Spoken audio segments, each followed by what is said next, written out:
जी, अस्सलाम वालेकुम बच्चों। और ऑन पेज एसईओ का ये आज लास्ट लेक्चर है। तो हमने चंद चीज़ें पढ़नी कि आपकी क्रॉलिंग और इंडेक्सिंग में फ़र्क क्या होता है। हालांकि लेक्चर नंबर 1 में हमने बहुत डिटेल में पढ़ा था, लेकिन बाज़ दफ़ा कुछ लोगों को इसमें ना थोड़ी-सी कन्फ्यूजन होती है। लोगों का ख़्याल ये होता है बेसिकली कि क्रॉलिंग और इंडेक्सिंग एक ही चीज़ के 2 डिफरेंट नाम हैं। जैसे हम कभी-कभार कहते हैं कि यार जो गूगल होता है उसके स्पाइडर्स होते हैं, क्रॉलर्स होते हैं। तो वो ये समझते हैं इसी तरह स्पाइडर, क्रॉलर, इंडेक्सर ये सारी सेम चीज़ें होती हैं। तो ये ऐसा नहीं है। देखिए, क्रॉलिंग जो होती है ना, उसका काम ये होता है कि वो जितने भी आपकी वेबसाइट्स बनी हुई हैं दुनिया में, जितने भी वेब पेजेज़ हैं, वो उनके पास जाता है क्रॉलर, वहाँ स्कैन करता है। वो देखते हैं यार ये यहाँ पे कंटेंट किस तरह का पड़ा हुआ है, ये पेज कब का है, यहाँ पे किस तरह के लिंक्स हैं, किस तरह के पेजेज़ पड़े हैं। वो बस आप कह लें उनको उनको स्कैन करता है, उनको डिस्कवर करता है और आगे अपने सर्वर में सेंड करता है। जबकि इंडेक्सिंग का काम अलग है। इंडेक्सिंग क्या करता है उसने उसके पास जो डेटा आया होता है क्रॉलर की तरफ से वो उसको एनालाइज़ करता है, उसको थोड़ा ऑर्गेनाइज़ करता है। उसको कैटेगराइज़ करते हैं। वो ये देखते हैं कि यार इसमें से मूवी से ज़्यादा कंटेंट कौन-कौन सा पड़ा हुआ है, उसको एक जगह कर लिया। इसमें से डिजिटल मार्केटिंग का कंटेंट कहाँ-कहाँ है, उसको एक सेक्शन में कर लिया। यहाँ स्पोर्ट्स का जितना कंटेंट है, उसको एक सेक्शन में कर लिया। तो क्रॉलिंग का काम ये होता है कि वो एक एक वेबसाइट पे जाते हैं, उनके पेजेस रहते हैं, उनके लिंक्स देखते हैं। अक्सर इंटरनल लिंकिंग होती है, एक्सटर्नल लिंकिंग होती है, पे आप एक वेबसाइट से दूसरी वेबसाइट पे चले जाते हैं। वो इस तरह क्रॉलर है वो मूव करता रहता है। जबकि इंडेक्सर का काम ये होता है कि जो उसके पास डेटा आता है उसको एनालाइज़ करता है, उसको ऑर्गेनाइज़ करता है, उनकी डिफरेंट उसकी कैटेगराइज़ेशन करके उनको डिफरेंट सेगमेंट्स में वो बनाता है। मतलब एक अगर जो सेगमेंट है स्पोर्ट्स का, तो उसमें दुनिया में जितनी भी आपकी स्पोर्ट्स की वेबसाइट होंगी वो सारी उसमें अरेंज करके रखी होंगी। वो ऐसा नहीं होगा कि मिक्स अप कंटेंट हो, कि स्पोर्ट्स वाले सेक्शन में म्यूज़िक का भी वो वेबसाइट्स पड़ी हुई हैं, आपकी रियल एस्टेट की भी पड़ी हुई हैं, अभी मूवीज़ की भी पड़ी हैं। जो स्पोर्ट्स का सेक्शन है वहाँ स्पोर्ट्स की सारी पड़ी होंगी, म्यूज़िक वाले सेक्शन में म्यूज़िक की पड़ी होंगी। तो ये होता है इंडेक्सर का काम कि वो इंडेक्सिंग करता है। वो उनको ऑर्गेनाइज़ करता है, उनको कैटेगराइज़ करता है। तो ये है इन दोनों में फ़र्क होता है। अच्छा अब आती है बड़ी इंपॉर्टेंट चीज़ कि साइट मैप्स क्या होते हैं। देखिए साइट मैप आपको नाम से पता लग रहा है कि आपकी मैप आपकी जो साइट है उसका मैप है, कि आप उसको अपने क्रॉलर हो गए, आपकी ऑडियंस होगी, उनको आप नेविगेट कर सको, इनको एक्सप्लोर करवा सको। कि मतलब उनको बता सको ये बेसिकली ये चीज़ होती है कि जो बताता है कि आपका जो पूरा का पूरा डेटा है वो कहाँ-कहाँ पड़ा हुआ है, कौन-सी चीज़ कहाँ पे पड़ी हुई है, हर चीज़ को ये नेविगेट कर रहा होता है। अब आपको पता है कि हमारी वेबसाइट पे 2 तरह के लोग आते हैं, ठीक है? और वो दोनों ही बड़े इंपॉर्टेंट होते हैं हमारे लिए। उनमें से एक आता है क्रॉलर और एक आती है आपकी ऑडियंस। अब सर्च इंजन कैसे काम करते हैं हम सबको पता है कि पहले वहाँ पे क्रॉलिंग होती है, इंडेक्सिंग होती है और फिर हमारी जो वेब पेजेज़ हैं उनको रैंक किया जाता है, ठीक है? तो आप ही चाहोगे जब आपका क्रॉलर आपकी वेबसाइट पर आ रहा है, तो वो अच्छी तरह हमारी वेबसाइट को क्रॉल करे, ठीक है? वहाँ पे कोई ना कोई उसका कोई वेब पेज सॉरी हमारा कोई वेब पेज उससे मिस ना हो जाए, कोई लिंक मिस ना हो जाए। तो आसान लफ्ज़ों में अगर ये कहें तो साइट मैप ये होता है बेसिकली कि जो आपकी वेबसाइट बनी होती है, उसका उसने एक आसान वे में उसका तरीका, उसका रास्ता बताया होता है कि कौन सी चीज़ कहाँ पे पड़ी, कौन सी चीज़ कहाँ पर नहीं पड़ेगी। क्योंकि अगर ये साइट मैप नहीं होता, अगर एक कॉम्प्लेक्स सा डिज़ाइन बना होगा ना, तो फिर चांसेस ये होते हैं कि जो साइट जब गूगल का क्रॉलर आएगा, तो हो सकता है कि वो कोई ना कोई चीज़ मिस कर दे। ठीक है? ये मैं आपको दिखाता हूँ इस तरह। ये आपकी वेबसाइट है, ठीक है? ये आपका होम पेज है, ठीक है? क्रॉलर यहाँ पे है, यहाँ से वो आया ये अब मतलब पहले मैं आपको रास्ता बता देता हूँ। देखिए, ये होम पेज है, फिर यहाँ से एक पेज नंबर 2 जा रहा है, यहाँ से पेज नंबर 3 जा रहा है, फिर यहाँ से पेज नंबर 4 लिंक हो रहा है, यहाँ से पेज नंबर 5 लिंक हो रहा है, यहाँ से पेज नंबर 6 और यहाँ से पेज नंबर 7, 8 और 9 लिंक हो रहा है, ठीक है? आपका क्रॉलर यहाँ पर आया, यहाँ से वो चला गया पेज नंबर 2 पे। लेकिन ये भी तो पॉसिबल था कि वो होम पेज से सीधा पेज नंबर 3 पे चला जाए। अगर पेज नंबर 3 पे चला जाए, तो आगे जाने के लिए उसके पास रास्ता नहीं है, तो वो क्या करेगा? वो वापस यहाँ होम पेज पर आएगा और प्रोबेबिलिटी ये है कि वो यहाँ से यहाँ पर ना जाए, वो यहाँ से वापस जाके दूसरी वेबसाइट पर चला जाए। क्योंकि मैंने आपको पिछले लेक्चर में समझाया था कि जो क्रॉलर्स होते हैं ये इस तरह नहीं आते कि यार अब हमारी वेबसाइट में तो चलो अच्छी तरह देखो, नहीं समझ आया तो और समझने की कोशिश करो। इनके पास हर वेबसाइट का एक मखसूस टाइम होता है, ठीक है? एक लिमिटेड टाइम होता है। तो ये आपका काम होता है कि आपने अपनी वेबसाइट का जो स्ट्रक्चर है वो किस तरह से रखा हुआ है। का स्ट्रक्चर इस तरह से रखा हुआ है क्योंकि लिमिटेड टाइम में आपकी वेबसाइट को क्रॉल करने हैं, उसमें अच्छे तरीके से वो आपके डेटा को, आपका जितना कंटेंट है उसको अच्छी तरह से क्रॉल कर ले। तो अगर वो इस तरह से आता है, वो यहाँ पे क्रॉलर है, पेज नंबर 2 3 के बाद चले पेज नंबर 2 पे है, ठीक है? पेज नंबर 2 से फिर वो पेज नंबर 4 पे चला गया। अब आगे क्या है? कुछ भी नहीं। इसी तरह वो पेज नंबर 5 पे है, 5 से 6 पे चला गया, 6 के आगे क्या है? कुछ भी नहीं। उसका मतलब ये आपको जो यार जो स्ट्रक्चर है, यार जो साइकिल है, बड़ा कॉम्प्लेक्स है, बड़ा मेसी सा साइकिल है, ठीक है। यहाँ पे कोई चीज़ एक दूसरे से लिंक नहीं करी है, कुछ करी कुछ नहीं करी। तो इस तरह के केसेस में क्या होता है, जब क्रॉलर आता है वो कुछ हिस्से तक तो फिरेगा जहाँ तक लिंकिंग बन रही है, लेकिन जहाँ वो ऐसा डेड एंड पर आ जाएगा तो वो ये प्रॉबिलिटी थी जो वापस होम पेज पे जाके वो आपकी जो वेबसाइट है वहाँ से एग्जिट कर जाए। क्योंकि उनके पास एक लिमिटेड टाइम होता है, उन्होंने मिलियंस और ट्रिलियंस वेबसाइट को क्रॉल करना होता है, तो हर एक के पास वो लिमिटेड टाइम के लिए आएगा। फिर आपका काम ये है कि आप अपना जो क्रॉलर है, क्रॉलर को अपनी वेबसाइट पे ऐसा स्ट्रक्चर दो कि वो एक लाइन में, एक तरतीब में आपका ये सारा एक साइट मैप बना हुआ हो। इसको मैं अब थोड़ा और इलेबोरेट करता हूँ। देखिए, साइट मैप जनरेट करने का बिल्कुल मतलब ये नहीं होता कि अगर आपने साइट मैप जनरेट नहीं किया हुआ तो क्रॉलिंग नहीं होगी, नहीं। देखिए, साइट मैप तो अभी कुछ सालों पहले आया ना। अब इतने सालों से आपकी वेबसाइट्स का सीन ऑन है, आपके नेट का, इंटरनेट का सीन ऑन है, एसईओ का सीन ऑन है। तो वो क्या है, मतलब इसका मतलब तो ये है कि साइट मैप उस वक्त नहीं था तो क्या क्रॉलिंग नहीं होती थी? नहीं, कि आपकी क्रॉलिंग को और ज़्यादा बेहतर में बनाने के लिए साइट मैप बनाए जाते हैं। जिससे आप अपनी वेबसाइट्स की एसईओ करते हैं। अगर आप कुछ महीने, सॉरी बल्कि कुछ हफ्ते अगर एसईओ ना करो, तो ऐसा तो नहीं होगा कि आपकी रैंकिंग बिल्कुल गायब हो जाएगी या वो नज़र ही नहीं आएगा। हाँ, उसकी रैंकिंग को और मज़ीद बेहतर बनाने के लिए हम एसईओ करते हैं। तो ये काम साइट मैप का होता है कि हाँ, साइट मैप इसलिए नहीं बनाते कि हमारी वेबसाइट की क्रॉलिंग हो। हम साइट मैप इसलिए बनाते हैं कि जो आपकी वेबसाइट की क्रॉलिंग होनी है वो और अच्छे तरीके में हो, और अच्छे अंदाज में हो। कि साइट मैप का मकसद ही क्या है कि आप अपने क्रॉलर को, सॉरी, आप क्रॉलर को अपनी वेबसाइट का एक बेहतरीन और आसान सा स्ट्रक्चर प्रोवाइड करो, ताकि जब वो आपकी वेबसाइट पर आए तो वो उसको एक जो लिमिटेड टाइम वो लेके आए, उसमें वो अच्छे तरीके से आपकी वेबसाइट के सारे कंटेंट और डेटा को क्रॉल करके चला जाए।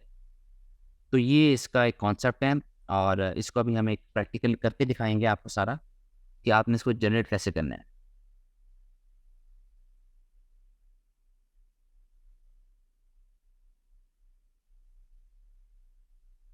डेफिनेशन भी देख सकते हैं, यहाँ पे डेफिनेशन क्या लिखी है कि साइट मैप, देखिए साइट मैप क्या काम करता है, वही जो मैंने बताया आपको, कि आपको सर्च इंजन को की मदद करता है कि वो अच्छी तरीके से क्रॉल करे और आपकी वेबसाइट पर जितना भी कंटेंट है उसको इंडेक्स कर ले, ठीक है।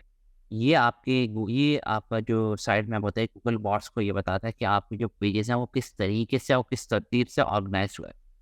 तो वही सारी चीज़ जो मैंने आपको इस वर्बली बताई, यही चीज़ हमने यहाँ डेफिनेशन में भी लिखी है, और उसको भी हम प्रैक्टिकली करके भी दिखाते हैं। लेकिन उससे पहले हमने ये देखना है कि आपके साइट मैप्स किस तरह के होते हैं। जिस तरह मैंने आपको बताया कि आपकी वेबसाइट पे 2 लोगों ने आना है, ठीक है, और दोनों ही बड़े इंपॉर्टेंट है।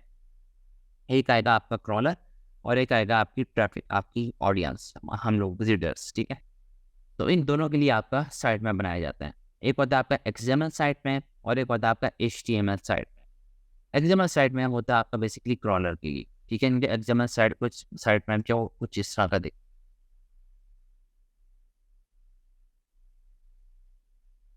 बस ये आपकी वेबसाइट है। आप यहाँ से बल्कि चेक कर सकते हैं कि आपकी वेबसाइट का जो साइट मैप बना है या नहीं बना, उसका बड़ा आसान तरीका है। अब तो खैर जितनी ज़्यादा टेक्नोलॉजीज़ आ गई हैं, अब तो ये चीज़ें बहुत ज़्यादा आसान हो गई। आज से कुछ वक्त पहले ये सारा का सारा सीन जो होता था वो वेब डेवलपर के अंडर होता था, क्योंकि उस वक्त सिर्फ और सिर्फ कस्टमाइज्ड आपकी वेबसाइट्स बनती थी, प्रोग्रामिंग के ऊपर वेबसाइट्स बनती थी। तो उसके ऊपर ये होता था कि जो भी साइट मैप वगैरह जनरेट होना है या वो होना है, वो सारा कुछ वो खुद ही करता था। अब जब से वर्डप्रेस है तो उसने वेबसाइट्स का एक तो बनाना बहुत आसान कर दिया, और इसकी वजह से आपकी चीज़ें बहुत ज़्यादा आसान हो गई हैं। अगर आपने देखना है कि आपकी वेबसाइट का साइट मैप है, तो आपने सिंपल लिखना है, स्लैश डालना, आगे लिखना है SITE site map dot XML,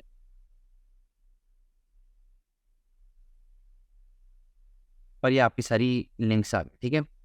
अब ये देखें तो ये क्या है, बेसिकली ये सारे लिंक्स है, ये वही आपके पेजेस हैं। इनमें से आप किसी को भी खोलेंगे तो कुछ आपके पेजेस आपने जो पब्लिश किए होते हैं फ्रंट एंड पे रखे थे वो आ जाते हैं, कुछ होते हैं जो बैक एंड पे होते हैं तो वो नहीं आते। ये सारे आपके पेजेस हैं। ये कोई लाइब्रेरी का सेक्शन है, पर ये पता नहीं कोई ओपन होता है या नहीं।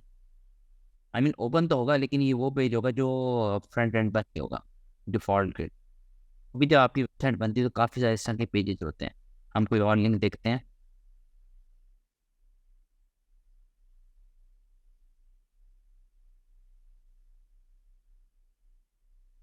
जिस पर मैंने क्लिक किया है, इसमें दो वाली चीज़ें। एक तो ये वाला हिस्सा मेरा सारा स्क्रीन डैमेज है, तो मुझे पता ही नहीं होता लिखा हुआ है ना क्या है।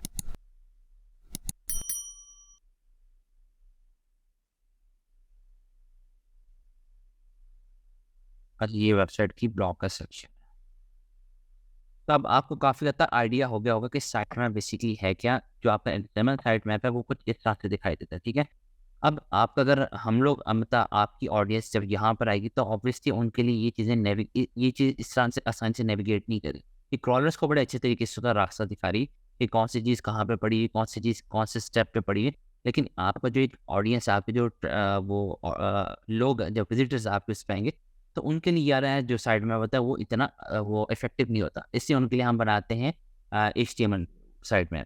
वो बाद में देखते हैं, पहले इसको देखते हैं कि एग्जाम साइड में आपने पहले देखना है कि आपका बना है या नहीं बना हुआ। उसके लिए तरीक़ेकार ये होता है, ठीक है। इन केस अगर नहीं बना हो तो इसमें कोई मसला वाली बात ही नहीं होती, क्योंकि अब मोस्टली आपकी जो वेबसाइट होती है वर्डप्रेस पे होती है। इसके 2-3 तरीके होते हैं।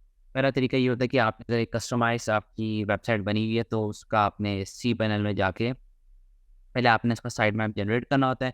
गूगल पे जाके आपने लिखना होता है साइट मैप जनरेटर, वहाँ पे लिंक आएगा, उसको क्लिक करेंगे, आपका साइट मैप जनरेट हो जाएगा। एक फ़ाइल आएगी, उसको कॉपी करके आपने अपनी कस्टमाइज़्ड वेबसाइट के सी पैनल में जाके अपलोड कर देंगे। लेकिन अगर आपकी वर्डप्रेस वेबसाइट है जो कि मेरी है, और मैं इसलिए यही वाला तरीका आपको बताने लगा हूँ, वर्डप्रेस वाला, ठीक है। अगर आपकी वर्डप्रेस वाली वेबसाइट है तो आप सिंपली क्या करना है, आपका काम समझिए बहुत ज़्यादा आसान हो गया है।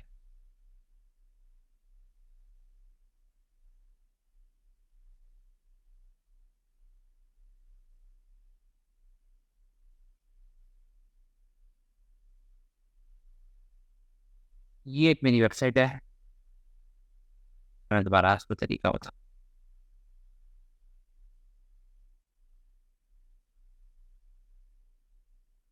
ठीक है, आपकी ये वर्डप्रेस की वेबसाइट है और इसका आप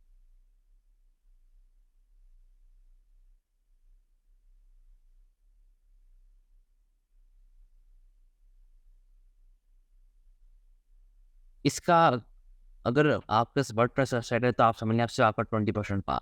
आपने कुछ करना ही नहीं है, आपने सिंपली नीचे जाना है। आपके पास ये होगा एक प्लगइन योस्ट, जो कि आई गेस हर बंदे को ही पता होता है इसका। ये बड़ा कॉमन है और बड़ा बहुत ही यूज़र फ्रेंडली है। योस्ट में जाके आपने जाना है ये जनरल में।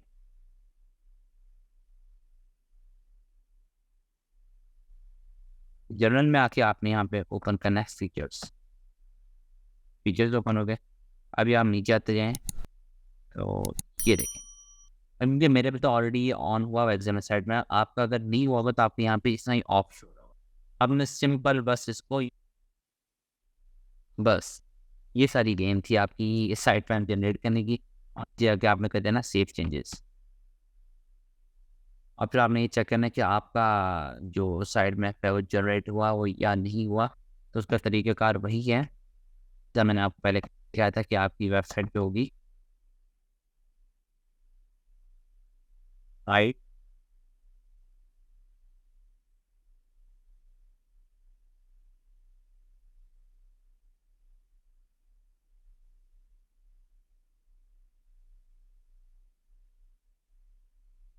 ये आपकी शो हो जाएगा, क्योंकि ये वेबसाइट ही बहुत छोटी सी है। तो अगर जो अच्छी बड़ी e commerce, specially e commerce websites होती है तो पूरे पेज भरा होता है इस लिंक से ना। तो ये आपकी उनके छोटी छोटी वेबसाइट्स हैं, तो इसलिए आपको थोड़े से लिंक्स नजर आ रहे हैं। ये तो होगा हमारा इसी वो HTML साइट मैप, ठीक है। अब HTML साइट मैप यूज होता है हमारे पास। HTML साइट मैप की हम डेफिनेशन पढ़ लेते हैं। File that lists our website's important pages, making sure Google can find and crawl them all. अब देखिए हमने वही चीज़ की कि हमने आपको पहले इस मैंने एग्जाम्पल से बताया, ठीक है, कि अगर यहाँ पे आएगा तो बहुत ज़्यादा चांसेस होते हैं कि आपका जब क्रॉलर यहाँ पे आया, यहाँ पे चला गया, आगे डेड एंड है, ठीक है, तो वापस आके अगली वेबसाइट पे यहाँ से एग्जिट करके अगली वेबसाइट पर चला जाएगा, ठीक है। इसी तरह वो यहाँ पे आके यहाँ पे आ गया, फिर डेड एंड है और वो यहाँ से वापस जाके फिर आपकी वेबसाइट से एग्जिट कर देगा। तो इसलिए हमने इसको ये चीज़ प्रोवाइड करनी। और आपको भी मैंने दिखाया जो एक्सएमएल साइट मैप की वेबसाइट के आगे आपने जो लिखना है साइट मैप डॉट एक्सएमएल, तो उसमें लिंक्स इसी तरह ना सारे ऑर्गेनाइज्ड क्यों करके हैं एक ही तरतीब में। तो यही साइट मैप है कि जब आप ये बना लेते साइट मैप तो इससे क्या होता है कि एक फ़ाइल होती है जो कि इंपॉर्टेंट पेजेस की लिंक्स की फ़ाइल होती है, और आप ये मेक श्योर कर रहे होते हो आप उसकी बनाते हो कि कहीं गूगल आपकी कोई चीज़ क्रॉल के बगैर नहीं ना चला जाए, ठीक है। Help search engine understand your website structure, वही वाली बात हमने की कि आपने अपने जो स्ट्रक्चर है उसको बहुत ईजीली वे में उसको रिप्रेजेंट करना है गूगल क्रॉलर के सामने, ताकि आपका कोई भी लिंक, आपका कोई भी पेज, आपका कोई भी वेब पेज जो है वो मिस ना हो जाए, क्रॉल हुए बगैर। अच्छा, अब आता है HTML site map. HTML site map होता है कि a page on your website with links to every single page of important content on your website. अच्छा, HTML साइट मैप जो कि ऑडियंस के लिए होता है, कि वो उस तरह की वेबसाइट्स में होता है। अगर एक तो आपकी सिंपल वेबसाइट है जो कि 20, 25, 30, 35 पेजेस की, फिर आपको ज़रूरत नहीं होती। ये मोस्टली ई-कॉमर्स वेबसाइट्स में ज़रूरत होती है, यहाँ पे बहुत ज़्यादा इनके वेब पेजेस होते हैं, बहुत ही ज़्यादा वेब पेजेस होते हैं। फिर वहाँ पे आप इनकी जो HTML है उसको आप वो कर लेते हो, फुटर के अंदर इंस्टॉल कर लेते हो, हेडर के अंदर। वहाँ पे जब वो क्लिक करते हैं तो वहाँ पे सारी एक-एक चीज़ लिखी आ जाती है कि मेन्यू के अंदर क्या-क्या होगा, अबाउट वाले सेक्शन में हमें क्या-क्या चीज़ें डालनी है, फलाँ सेक्शन में कौन-कौन सी चीज़ें डालनी है। आप जैसे वहाँ पे क्लिक करोगे आप उस पेज पे चले जाओगे। HTML साइट पे आपको आपने किस तरह करना है, वो भी देखते हैं अभी हम।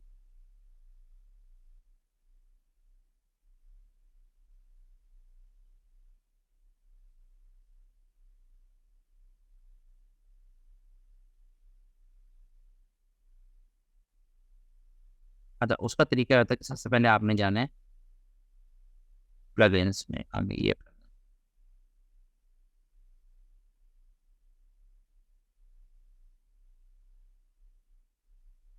आप प्लगइन्स में गए,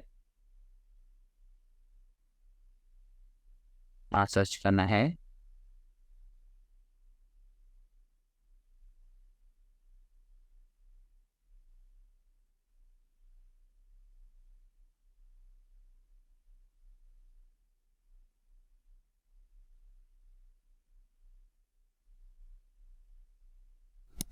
मैं एक्चुअली ऑलरेडी इसमें मैंने किया हुआ है, तो मैं ये देख रहा हूँ ये वही वाला है कोई और है।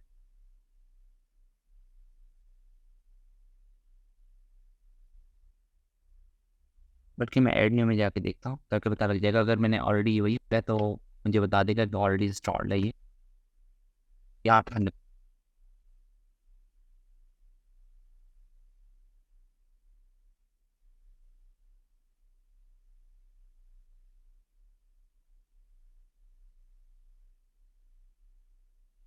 ये ऑलरेडी देखिए मैंने किया हुआ है, तो यहाँ पे मुझे एक्टिव लिखा नज़र आ रहा है, ठीक है। वरना अगर ना होता मैंने यहाँ पे, तो यहाँ पे इंस्टॉल नाउ लिखा आना था। तो आपने यहाँ पे इंस्टॉल नाउ पे क्लिक करेंगे तो ये एक्टिव हो जाएगा आपका। ये करने के बाद आपने कहाँ जाना है, आपने जाना ऊपर पेजेस में, अपना ऐड ली।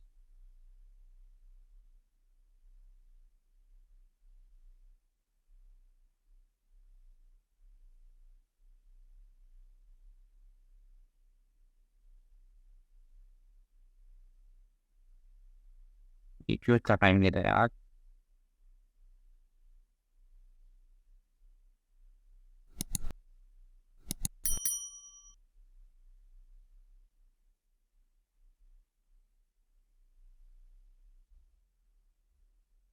अच्छा, यहाँ पे आप उसका नाम बस यही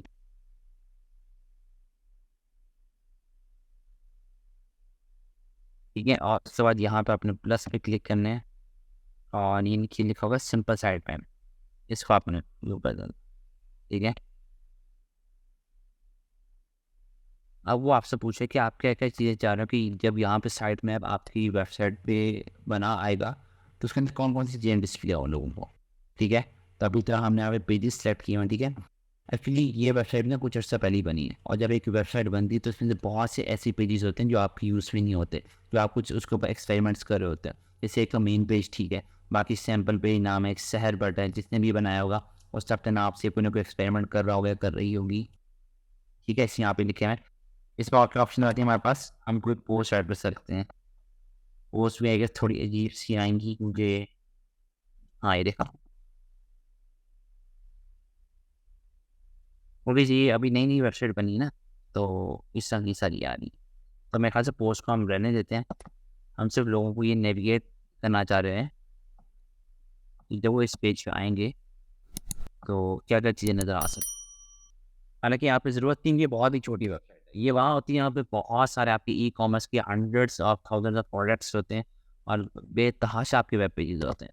लेकिन ये आपको मैंने ये सिखाना है कि आपने इसको करना कैसे, वो इंस्टॉल तो सी करना, ठीक है। यहाँ से आपने पेजेस करने के, आप पोस्ट करनी है, अगर आपकी रेलिवेंट पोस्ट सारी बनी आप चाह रहे वो भी है तो आप यहाँ से उसको ऐड कर लेंगे तो वो भी आ जाएंगे, ठीक है। उसके बाद आपने क्या करना है, आपने यहाँ बस सिंपल पब्लिश का बटन दबाना, पब्लिश हो गया ना, ठीक है। आपने आना फिर बैक पे,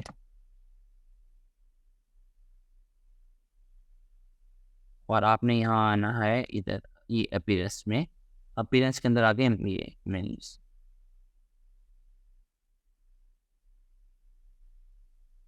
ये जब आप मेन्यू में आए,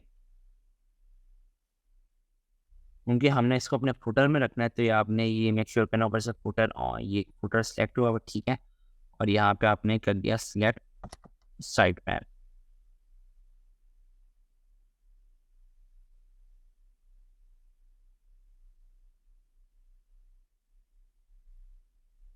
क्योंकि इससे पहले मैं ऑलरेडी यहाँ पे कर चुका हूँ ना, तो इसलिए यहाँ पे भी आपको शो हो रहा है सारा साइट मैप, साइट मैप।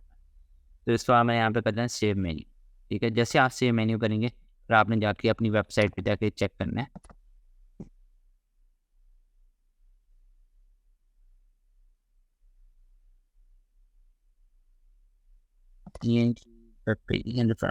अब यहाँ पे इनका थोड़ा सा स्ट्रक्चर डिफरेंट है, इनका फुटर इस साइड यहाँ पे यूं क्यों किया हुआ इसको ना उन्होंने इधर। तो ये मेरे ये आ गया साइट मैप, जिसका मैंने ओपन किया। अब ये देखिए, अगर आप मेरा ई कॉमर्स बिजनेस होता तो फिर यहाँ पे मेरा आना था मेन के अंदर क्या क्या चीज़ें हैं वो सारी बतानी थी। अबाउट के अंदर क्या क्या चीज़ें मिलेंगी, और से मैं जिस पे भी क्लिक करूँगा मैं उसी पेज पे चला जाऊँगा। तो मैंने मेन पे क्लिक किया, तो मैं इसके मेन पेज पे आ गया। तो यहाँ पे तो ऑब्वियसली बहुत ही छोटी वेबसाइट है, तो यहाँ पे तो हमें इसको लगाने का फ़ायदा नहीं है। तो ये बस बताने के लिए कि अगर आपकी कोई ई कॉमर्स वगैरह वेबसाइट है, तो आपने किस तरह से एक्सएमएल साइट में आपको बता चुके हैं, एचटीएमएल साइट में आपने किस तरह से जनरेट करना है। ये दोनों चीज़ें हो गई। फिर यहाँ लेक्चर में ऑब्जेक्ट है हमारे पास। तो what is anchor text? Anchor text ये क्या है, ये भी हम देखते हैं, और ये बड़ी इंपॉर्टेंट चीज़ है। अभी आप गौर करिए कि आपने कोई भी वेबसाइट वगैरह ओपन की हुई है, और ये मैंने ऑलरेडी पहले निकाल के रखी थी ताकि टाइम बचे हमारा। और आपको इस तरह से ये एक कंटेंट के अंदर कुछ जगहों पे ब्लू और क्लिकेबल चीज़ें नज़र आ रही।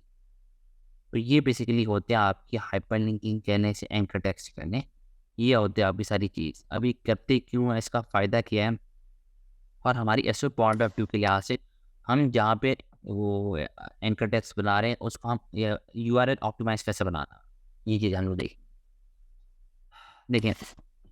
सबसे पहली बात आती है यहाँ पर, फर्स्ट करने मैं यहाँ से स्टार्ट लेता हूँ। लिखा हुआ search engine such as Google and Bing. अभी देखिए गूगल क्या है, एक इस पे इन्होंने वो किया ब्लू हुआ क्लिकेबल है। अब जैसे मैं क्लिक करूँगा तो इसी वेबसाइट के मैं एक और पेज पे आ गया। इसे हम कहते हैं इंटरनल लिंकिंग, ठीक है। और ज़रूरी नहीं कि आपने इंटरनल लिंकिंग की करनी, आप एक्सटर्नल लिंकिंग की भी कर सकते हैं, ठीक है। किसी मैं दूसरी वेबसाइट पे भी मैं रीडायरेक्ट हो सकता हूँ, ठीक है। इसलिए अब हमने चंद चीज़ें देखनी क्या होती हैं। चंद चीज़ें ये देखनी हैं कि आप जिस चीज़ के ऊपर ये टेक्स्ट लगा रहे हो, ये एंकर टेक्स्ट लगा रहे हो, कि ये उसके रेलिवेंट है भी या नहीं। अब यहाँ मैं गूगल के ऊपर ये मैं क्लिक कर रहा हूँ, तो इसका मतलब ये है कि गूगल से रिलेटेड मुझे कोई नई चीज़ पढ़ने को मिलेगी, ठीक है। ये सारा ये है। How publisher blog into Google discover in less than 30 days from launch. ये public relation to Google search visibility. ये सारा आपको जहाँ पे जो कंटेंट मिले, Google business profile, Google search console, ये सारा का सारा कंटेंट आपको किससे रिलेटेड मिलना है, गूगल से। अगर यही आपने टेक्स्ट लगाया होता है इधर यहाँ गूगल के ऊपर मैं क्लिक करता हूँ और कोई स्पोर्ट्स की वेबसाइट खुल जाती है, या रियल एस्टेट की वेबसाइट खुल जाती है, मोबाइल फ़ोन पे खुल जाती, तो टेक्स्ट तो लग जाएगा, लिंक तो लग जाएगा, लेकिन स्पैम में आ जाएगा। रेलिवेंसी होना बहुत ज़्यादा ज़रूरी है, वरना ये आपकी वेबसाइट के ऊपर बहुत नेगेटिव इंप्रेशन पड़ना है। गूगल सर्च इंजन की तरफ से स्पैम बढ़ेगा, नेगेटिव इंप्रेशन बढ़ेगा, अक्सर से रैंकिंग डाउन हो जाती है, ठीक है। तो आपने एंकर टेक्स्ट का बड़ा ख्याल रखना होता है। अब इसे हाइपर लिंकिंग भी कहते हैं, एंकर टेक्स्ट भी कहते हैं, दोनों में कौन सी चीज़ किसके लिए होती है मैं बताता हूँ। अब ये सारा क्या होता है, टेक्स्ट लिखा हुआ है, ठीक है। ये सारा टेक्स्ट है, लेकिन जो जहाँ पे ब्लू कलर का क्लिकेबल होगा, ये इसे कहते हैं एंकर टेक्स्ट, ठीक है। एंकर का बेसिकली मतलब ये होता है कि एक जगह से दूसरी जगह लेके जाना, ठीक है। तो इस टेक्स्ट के ऊपर ये लगा हुआ है, तो इसी ये टेक्स्ट कहलाएगा एंकर टेक्स्ट। और उसके ऊपर जो लिंक लगा हुआ है, तो मतलब जब इसमें क्लिक करूँगा और ये मुझे जिस पेज पे लेके जाएगा, उसको हम कहते हैं, उस लिंक को हम कहते हैं हाइपर लिंक, कि इसके पीछे जो लिंकिंग हुई है वो हाइपर लिंकिंग हुई है। लेकिन जिस वर्ड के ऊपर, जिस टेक्स्ट के ऊपर आपने किया हुआ है, उसे हम कहते हैं एंकर टेक्स्ट। अभी यूज़र एक्सपीरियंस के ऊपर लगा था, तो अब हमने इसको क्लिक किया तो हमें ये यूज़र एक्सपीरियंस के किसी ब्लॉक के ऊपर ले आया, ठीक है? तो इस तरह आप अपनी वो हाइपर एंकर टेक्स्ट और इंटरनल लिंकिंग करते हैं, ठीक हो गया? अब आप खुद से अगर कर रहे हैं तो किस तरह करनी है? अब जब ये ऑफ पेज स्टार्ट होगा ना, हमारे जो बैंक, जिन लोगों को थोड़ी बहुत भी एसईओ की नो-हाउ होगी, उन्हें पता होगा बैक लिंकिंग क्या होती है, ठीक है? तो बैक लिंकिंग में हम हमेशा ज़्यादातर हमारी जो क्या कहते हैं, हमारी हाँ, मतलब जो हम चाह रहे होते हैं, वो ज़्यादा कोशिश, हमारी कोशिश ये होती है कि हमें वो एंकर टेक्स्ट का मौका मिले। उससे मुराद, मेरा कहने का मकसद ये है कि जब आप कहीं पे एक बैक लिंकिंग कर रहे होते हो, तो उसमें क्या होता है कि आप अपनी वेबसाइट पर कुछ ज़िक्र करते हैं, यहाँ पे आप कोई 2-4 लाइन लिखते हो, ठीक है? तो बजाय इसके आपसे हम कहें कि फोर अ,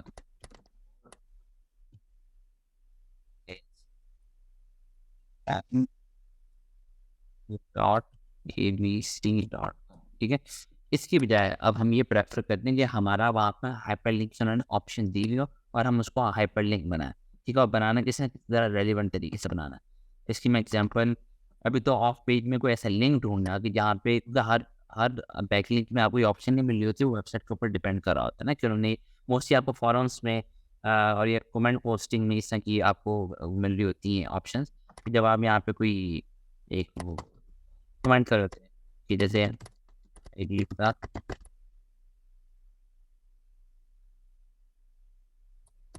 बस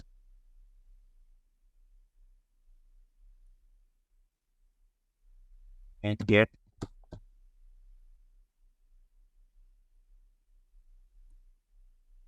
it by clicking on my website या कुछ भी आगे लिख लो। तो रियल एस्टेट के ऊपर मैं क्या करूँगा, क्यों करके यहाँ पे भी ये ऑप्शन दी होगी, वहाँ पे मैं क्लिक करूँगा और अपनी इस वेबसाइट का, ग्रीन अपार्टमेंट का या कोई भी मेरी अगर रियल एस्टेट से रिलेटेड वेबसाइट है, तो उसका मैं यहाँ पे लिंक लगा दूँगा। फिर क्या होगा, जो कमेंट में सारा जो मेरा कमेंट है वो इस तरह ब्लैक होगा, लेकिन ये इस तरह से ब्लू होगा। इस तरह से नहीं, जिस तरह अभी आपने यहाँ पे इस तरह से, ये मेरा इस तरह ब्लू होगा, ठीक है? तो जैसे आप इसको ब्लू वाले को क्लिक करोगे तो आप मेरी वेबसाइट पर आ जाओगे। तो ये ऐसा हम करते हैं एंकर टेक्स्ट और हाइपरलिंकिंग। और यहाँ पे मैं एग्जांपल देता हूँ एक समझाने के लिए कि बनाते कैसे हैं। जो कोई पेज पे आया था, जब हम ऑफ पेज करेंगे ना, तो वहाँ पे मैं कोशिश करूँगा ऐसी एग्जांपल मैं ढूंढ के रखूँ पहले से, कि वहाँ पे मैं आपको करके दिखाऊँ। ये किया हमारा पेज है,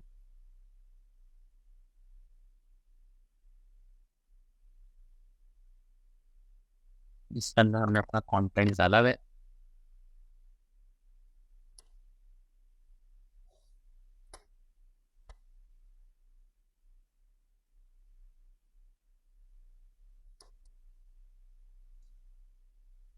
मुझे लगा शायद पता नहीं नेट स्लो हुआ हुआ है या लैपटॉप को इशू है, सारी चीज़ वो स्लो स्लो। फॉर एग्जाम्पल जैसे कि मोस्ट लग्जरियस अपार्टमेंट्स। अब लग्जरियस अपार्टमेंट्स देखिए, देखिए अब इसको मैंने हाईलाइट किया ना, तो ये हो जाएगा मेरा एंकर टैग, ठीक है? और इसके ऊपर जो मैं लिंक अप्लाई करूँगा वो बेसिकली कहलाएगा हाइपर लिंक। तो अब ये पता कैसे लगता है कि यार इसको हम हाइपर लिंक या एक चार सॉरी एंकर टैग्स बना सकते हैं, यानी उसकी ऑप्शन, उसको हमें यहाँ से पता लगता है कि जैसे मैंने इसको क्लिक किया तो ये देखिए, ये मेरे पास ये ऑप्शन आ गई कि इसको लिंक, यहाँ पे आप कोई लिंक इस पे ऊपर एंटर करें। अब ये जो लिंक लगेगा, यहाँ पे मैं लगाया था अपनी मेन वेबसाइट का link, control C, control V, ठीक है? मैंने एंटर कर दिया, ठीक हो गया। अब लग्जरियस अपार्टमेंट्स का जो वर्ड है, ये मैंने एंकर टेक्स्ट में आएगा और उसके ऊपर जो लिंक लगा है वो हाइपर लिंक लगाएगा। अब ये देखें, ये यहाँ पे भी आप देखें हाईलाइट हो रहा है, ठीक है? इसको अगर हम अपडेट करते हैं तो हम प्रीव्यू में देख सकते हैं कि किस तरह आपको ये नज़र आ रहा है,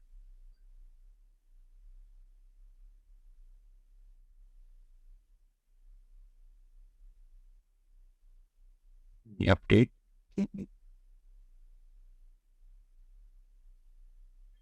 प्रीव्यू या व्यू दोनों में से किसी में आप देख सकते हैं, ताकि हमें आइडिया हो जाए कि ये लोगों को, आपके ट्रैफिक को कैसे शो होगा।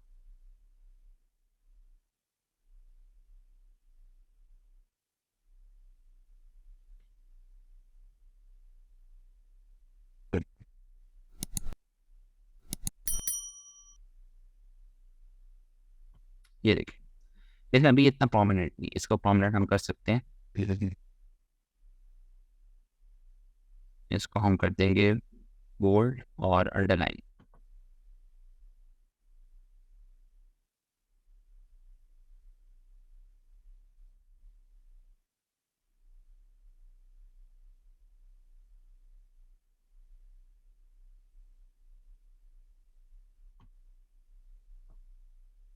ये है, तो इसको मैंने कर दिया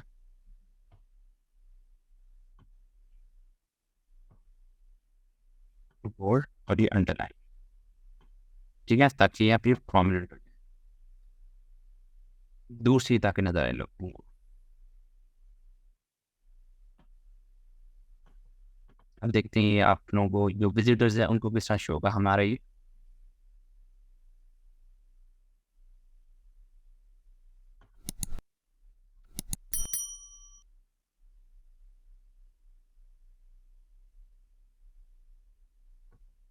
वो व्यू क्या मैंने,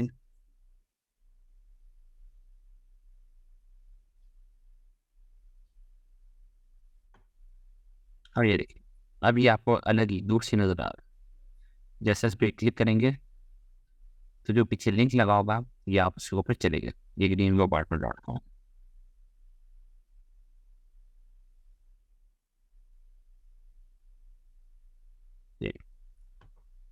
तो इस तरह से सारी वर्किंग होती है इसकी। ये फ़ायदा होता है आपका एंकर टेक्स्ट का, इस पर आप कोई भी लिंक लगा सकते हैं अपनी वेबसाइट का, किसी और की वेबसाइट का, और वीडियो रेलिवेंट होना चाहिए, ठीक है, और फ्लो एक एक नेचुरल फील आनी चाहिए। बेहतर होता है आप इसको बोल्ड कर देते हैं, अंडरलाइन कर देते हैं, ताकि वो चीज़ प्रोमिनेंट रहे आपकी, वो जो आपका एंकर टेक्स्ट है वो सारे कॉन्टेंट में एक अलग विजिबल नज़र आए। अच्छा, आखिर में how to optimise image for search engine. अच्छा, ये है तो छोटी सी चीज़ लेकिन बड़ी इंपॉर्टेंट चीज़ है, बड़ा इंपॉर्टेंट रोल प्ले करती है। इसका मतलब ये होता है कि आपकी एक वेबसाइट है जहाँ पे आपने अपनी तस्वीरें वगैरह वेबसाइट की तस्वीरें लगाई रखी हुई, ठीक है। तो क्या आपने उसके अंदर ऑल टेक्स्ट डालें, आपने उसको उन इमेजेस को ऑप्टिमाइज़ किया हुआ या नहीं किया हुआ, ये देखना बड़ा ज़रूरी है। तो इसके लिए आपने अपना मीडिया सेक्शन खोलना है और यहाँ पे जितनी भी इमेजेस हैं उनको देखना, स्पेशली जो रेलिवेंट इमेजेस हैं, ठीक है। वही वाली बात है, जब नई वेबसाइट बनती है तो बहुत सी चीज़ें इरेलीवेंट भी होती हैं, बहुत से पेजेस, बहुत सी पोस्ट, जैसे ये वाली कुछ पोस्ट इरेलीवेंट सी हैं। लेकिन कम से कम जो आपकी रेलिवेंट पोस्ट है ना, ये अपार्टमेंट्स की वेबसाइट है तो अपार्टमेंट पे ऑल टेक्स्ट लगाओ, ठीक है, ऑल टेक्स्ट ही किए, ठीक है। अब ये बेसिकली क्या है, ये मेरा वो कीवर्ड है जिसके ऊपर मैं रैंक करवा रहा हूँ आजकल, ठीक है। तो अब इससे क्या होगा, जब आपकी तस्वीर के ऊपर ये वाले से मुराद है कि कोई भी ऑल टेक्स्ट लगा होता है ना, तो फिर गूगल उस इमेज को रैंक कर रहा होता है। अब आपने कभी नोट किया कि जब आप गूगल के ऊपर लिखते हैं मीनार पाकिस्तान और इमेजेस में जाओ, तो वहाँ पे सारी मीनार पाकिस्तान की तस्वीरें क्यों दिखा रहा होता है, या मीनार पाकिस्तान से काफ़ी हद तक मिलती तस्वीरें क्यों दिखा रहा होता है उसी जगह की, ठीक है। उनके पीछे ऑल टेक्स्ट लगा हुआ होता है।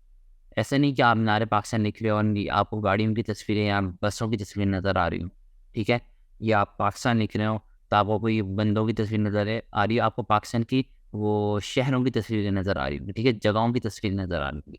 ये किस लिए होती है, जब आप ऑल टेक्स्ट करते हो, ये ऑल्टरनेटिव टेक्स्ट या ऑल टेक्स्ट कह लो, जब आप यहाँ पे मेंशन करते हो तो इससे गूगल को पता लग जाता है कि यार ये चीज़ जो तस्वीर है वो इस चीज़ से रिलेट कर रही है, तो वो अपने पास इस चीज़ को सेव करते हैं। फिर जब भी कोई बंदा उससे रिलेटेड कोई चीज़ सर्च कर रहा होता है तो इमेजेस में फिर आपकी जो तस्वीर है, आपकी जो इमेज है वाली तस्वीर, वो भी वहाँ पे आ रही होती है, और इसी तरह आपका जो इमेज है वो एसईओ ऑप्टिमाइज हो रही होती है। तो ये चीज़ एसईओ पॉइंट ऑफ व्यू के लिहाज से बहुत इंपॉर्टेंट होती है।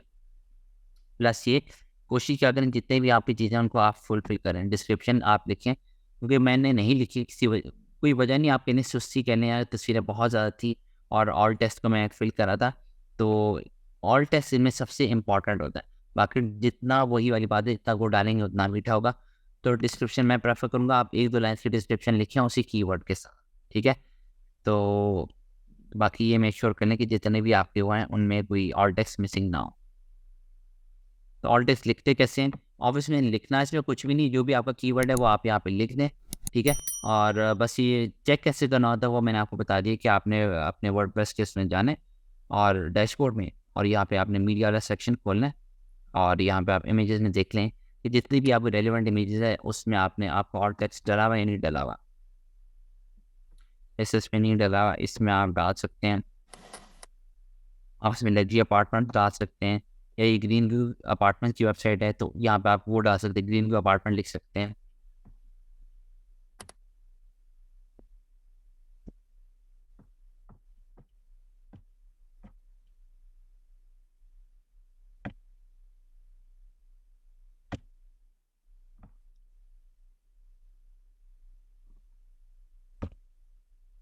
तो ये इससे आप मीडिया में जाके अपना आपने ऑल टेक्स्ट उसमें एंटर करना है, और ऑल टेक्स्ट का फ़ायदा क्या होता है ये भी मैंने आपको बता दिया।